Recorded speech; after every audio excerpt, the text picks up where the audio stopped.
Part 1. The Invisible Enemy. Introduction. Imagine standing in the Ardennes forest in late 1944. The cold is so sharp it feels like it's crushing your chest. Temperatures have plunged to -20 degrees Fahrenheit. Snow falls silently. Your rifle shakes in your hands. And as part of the Allied advance, you realize something terrifying. Tonight, the German army is not your deadliest enemy. The real killer is the cold. During the brutal winters of World War II, frostbite crippled entire armies. Boots froze stiff overnight. Soldiers woke with blackened toes, unable to walk or even hold their positions.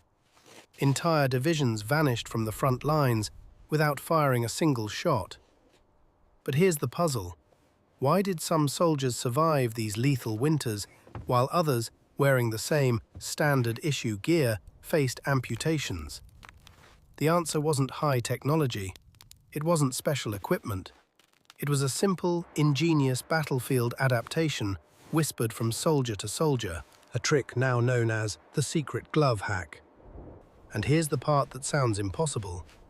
The key to surviving one of the coldest chapters in human history was trapping your own sweat. Yes, your sweat.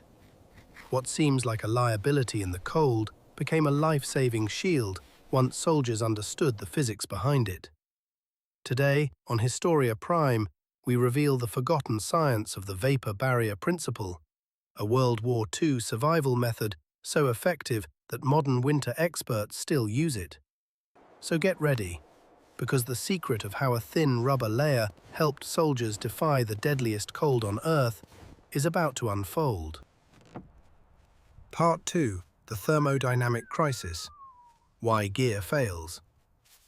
To understand why this so-called secret glove hack was revolutionary, we first have to look at why standard military gear failed so disastrously in the winter of 1944.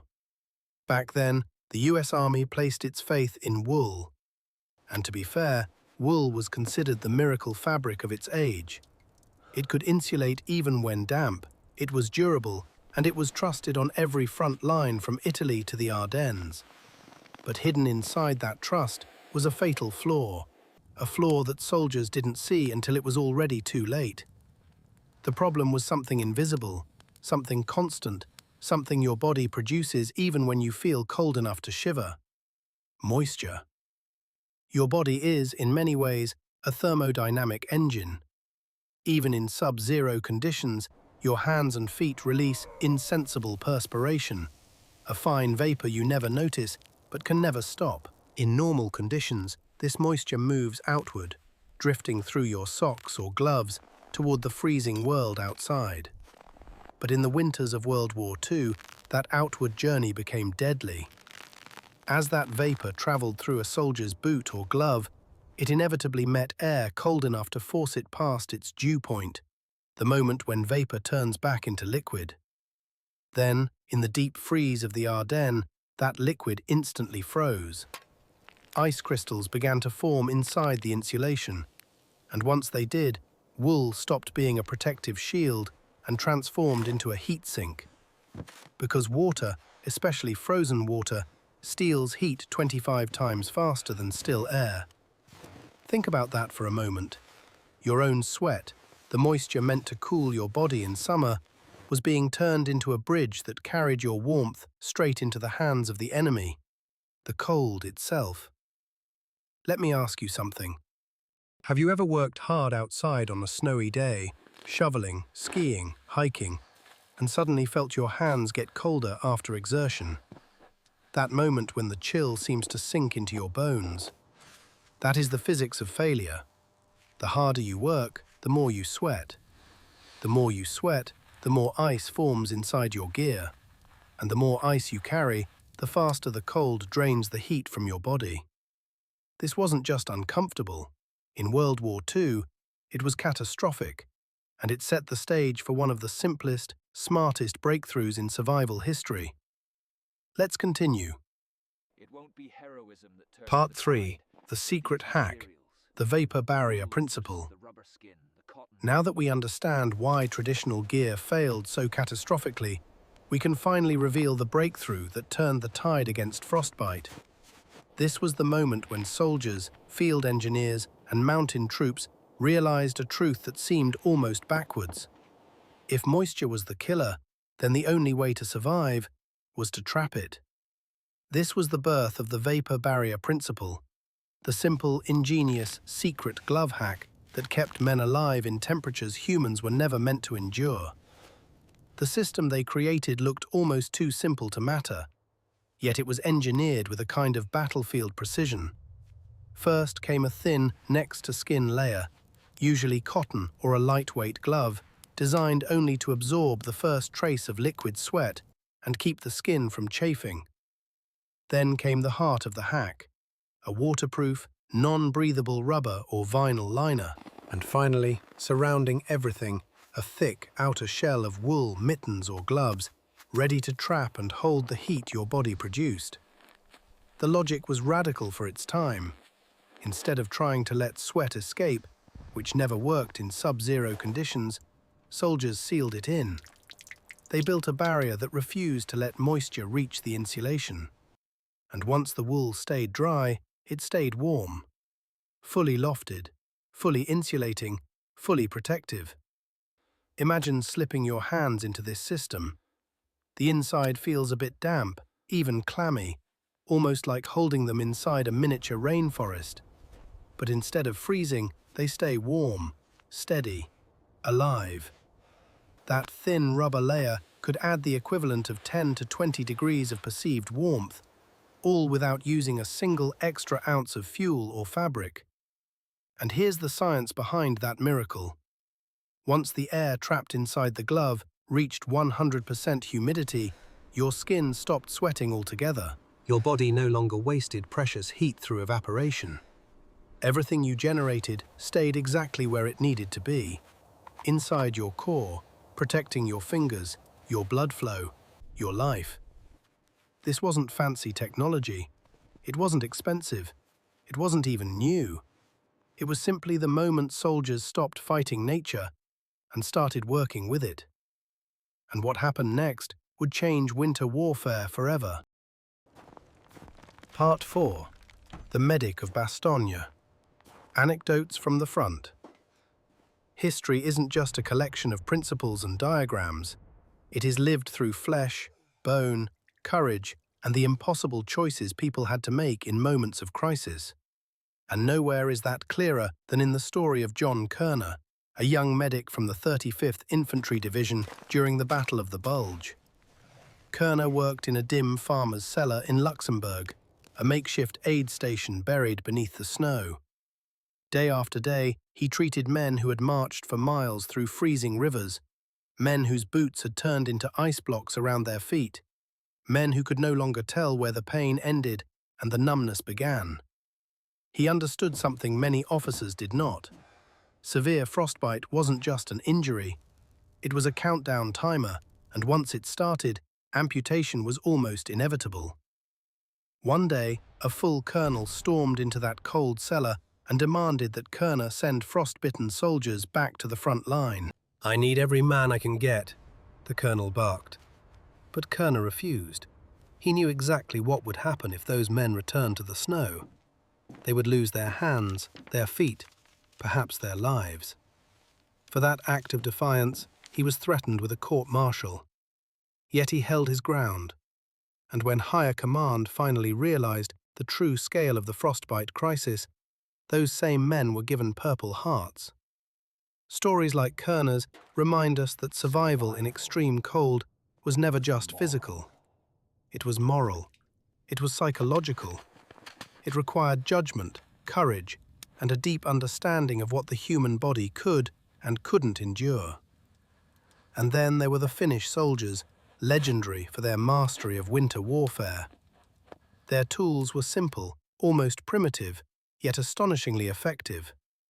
They rotated 2 or 3 sets of boot liners every day, one worn, one drying by the fire, one kept warm inside their tunics. They stuffed their boots with dried moss or straw to create airflow and absorb sweat. These were not modern materials. These were solutions born from living in the world's harshest winters, where survival depended on respecting thermodynamics, not fighting it. In the bitter cold of World War II, high-tech gear failed, but resourcefulness did not. And it was this combination of human ingenuity and understanding of the body's limits that paved the way for the winter survival systems soldiers rely on even today. Let's continue. Part 5. From field hack to the bunny boot. As the war dragged on and winter after winter claimed more casualties than bullets ever could, the military learned its lesson the hard way.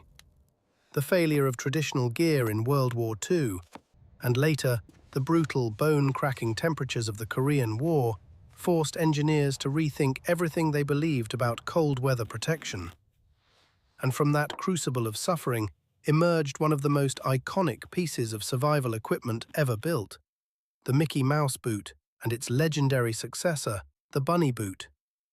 These weren't designed for style. They weren't designed for comfort. They were designed for one job only: to keep a human being alive in temperatures that could freeze exposed skin in seconds. Imagine a boot that functions like a thermos for your feet. Wool and felt insulation sealed completely inside two vacuum-tight layers of rubber. No breathability, no fancy fabrics, just raw, uncompromising survival engineering. And then there was the feature almost no one notices until they're told: the air valve. These boots were sealed so tightly that if a soldier flew in an unpressurized aircraft without opening that tiny valve, the changing air pressure could cause the boots to burst. That's how airtight they were. That's how absolute the vapor barrier had become. Even today, long after modern companies have promised miracles with Gore-Tex, synthetic fibers, and breathable membranes, the US Army's Spartan Brigade in Alaska still relies on bunny boots. Why? Because below -40 degrees, breathability becomes a trap. The moment sweat escapes into a membrane, it freezes. Once frozen, that high-tech material stops protecting you and starts draining your heat, exactly like the wool gloves of 1944. In deep cold, the laws of thermodynamics don't negotiate. They don't care about marketing claims or futuristic fabrics. They care about moisture, conduction, and the brutal simplicity of physics. And that is why a battlefield hack, born from desperation, became a cornerstone of military design. Because the vapor barrier principle, in its rawest form, is still the only system that works when the world turns white, silent, and deadly. Let's keep going. Part 6. Lessons for the modern survivalist. Practical application. You might be thinking, all right, this is fascinating history, but I'm not marching across Siberia, and I'm definitely not fighting in the Ardennes. Yet the truth is, the lessons behind the secret glove hack are more relevant today than ever. Whether you're a winter hiker, a weekend camper, a hunter, or simply someone living where the cold bites hard, the physics that shaped World War II survival still shape your own safety. So how do you take this forgotten battlefield wisdom and use it in the real world? It begins with something incredibly simple: the bread bag trick. If you feel your feet getting cold on a winter hike, slide a thin liner sock on first, then place a plastic bread bag over it, and finally pull a heavy wool sock on top. Suddenly, your wool stays bone dry because your sweat never reaches it. That alone can mean the difference between warm feet and frostbite. And then there's the glove hack itself. In an emergency, when temperatures drop faster than expected, you can create a vapor barrier with something as ordinary as surgical gloves, or even the thin plastic bags used for produce at the supermarket. Slip them between your inner glove and your outer insulating layer, and you've just replicated a frontline survival technique used by soldiers battling -40-degree winds. But with great power comes responsibility. A vapor barrier system demands discipline. You must change your inner liners often, dry your skin, and stay alert to signs of maceration when the skin becomes soft, white, and waterlogged. Ignore these steps and you trade warmth for a new kind of danger. Yet when used properly, the lesson becomes unmistakable. Survival is not about gear, it's about understanding. It's about grasping how your body behaves in extreme cold, how heat escapes, how moisture betrays you, and how a simple plastic layer can save the very fingers and toes modern fabrics fail to protect. Knowledge weighs nothing. It takes up no space in your pack. But in the cold, it may be the most powerful tool you will ever carry. Let's move on. Part 7. The Legacy of Ingenuity. Conclusion. As we look back toward the frozen forests of 1944, a picture begins to form, not just of hardship and suffering, but of human ingenuity pushed to its absolute limits. The secret glove hack was never merely a battlefield trick. It was a quiet manual for resilience. It proved that when the world becomes impossibly cold and the odds seem impossibly high, the simplest ideas often become the strongest shields. The soldiers who embraced this understanding walked out of blizzards that swallowed entire divisions. They survived not through luck, not through superior gear, but through respecting the laws of physics and using them with precision. And those who ignored those laws, many never walked out at all. So the next time you're out in the cold and you feel that familiar chill creeping into your hands or feet, pause for a moment and ask yourself a question those soldiers learned the hard way. Is my insulation dry? Because dryness, not thickness, was the real difference between survival and catastrophe. Remember the airtight Mickey Mouse boots, the Finnish ski troops rotating their liners with clockwork discipline, and the medics of Bastogne who fought frostbite as fiercely as enemy fire. These lessons aren't relics, they're living knowledge. Thank you for joining us in this journey through history's coldest battlefields and the warm sparks of ingenuity that emerged from them. If you found value in uncovering this lost piece of wartime survival science, make sure to like, share, and subscribe to Historia Prime. Until next time, stay sharp, stay warm, and never underestimate the power of simple wisdom in a world built on complexity.